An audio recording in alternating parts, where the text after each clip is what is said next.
सुदनै फर्केर आयो भने उनी नै यिनीहरूको बाउ भएर आउँछन्। कालले छोड्ला सुदनले छोड्दैन। हेर्नुहोस्, बालेले छोड्दैनन्। यिनीहरूलाई कालले छोड्ला, म भन्दैछु नि, देशद्रोहीहरूलाई, भ्रष्टाचारीहरूलाई। तर बालेन र सुदनले छोड्दैनन्। के गल्ती गरेको थियो सुदन गुरुङले थाहा छ?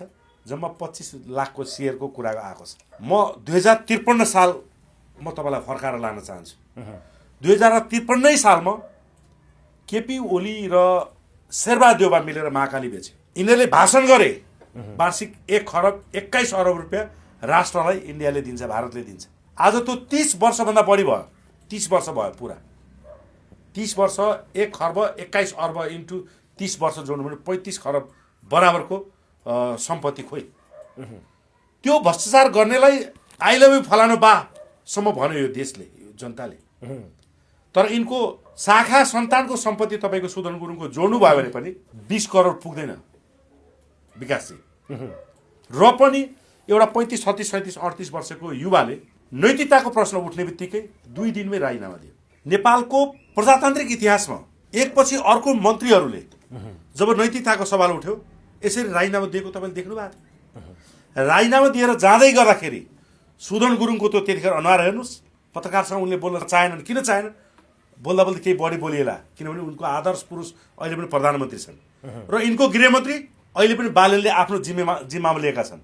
सबैले गृहमन्त्री सुदन गए, अब हामी बाँच्यौँ भनेर रमाएका होलान् बिचौलियाहरू, राष्ट्रघातीहरू। यिनीहरूलाई हेकार होस्, सुदनै फर्केर आयो भने उनी नै यिनीहरूको बाउ भएर आउँछन्। कालले छोड्ला सुदनले छोड्दैन। हेर्नुहोस्, बालेले छोड्दैनन्। यिनीहरूलाई कालले छोड्ला, म भन्दैछु नि, देशद्रोहीहरूलाई, भ्रष्टाचारीहरूलाई। तर बालेन र सुदनले छोड्दैनन्। एउटा योद्धा जसले भ्रष्टहरूको निन्द हराम गर्यो, जसले आफ्नो पहिलो एक्सनै पूर्व प्रधानमन्त्री जो देशको सबैभन्दा ठुलो राष्ट्रघाती देशद्रोही दलाल थियो उसलाई समातेर एउटा उदाहरण दिएको थियो। अब हामी कोही पनि यो देशको भ्रष्टहरू राष्ट्रघातीहरूलाई बाँकी राख्दैनौँ भन्ने उदाहरण दिएको थियो। पूर्व गृहमन्त्री समातेको थियो। देशकै सबैभन्दा ठुलो तस्कर माफियाहरूलाई समातेर उनीहरूको निन्द हराम गरेको थियो। नैतिकताको सवाल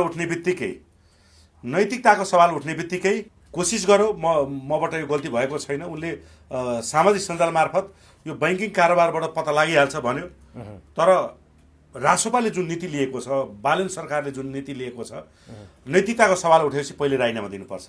योभन्दा अगाडि पनि तपाईँको दीपक शाह भन्ने श्रम मन्त्रीले राजीनामा दिएकै हुन् र अन्तत गते उनले राजीनामा दिए। राजीनामा दिँदै गर्दाखेरि, बाहिरिँदै गर्दाखेरि त्यहाँ दृश्य हेर्नुभयो, उनको आँखामा पछुतो थिएन।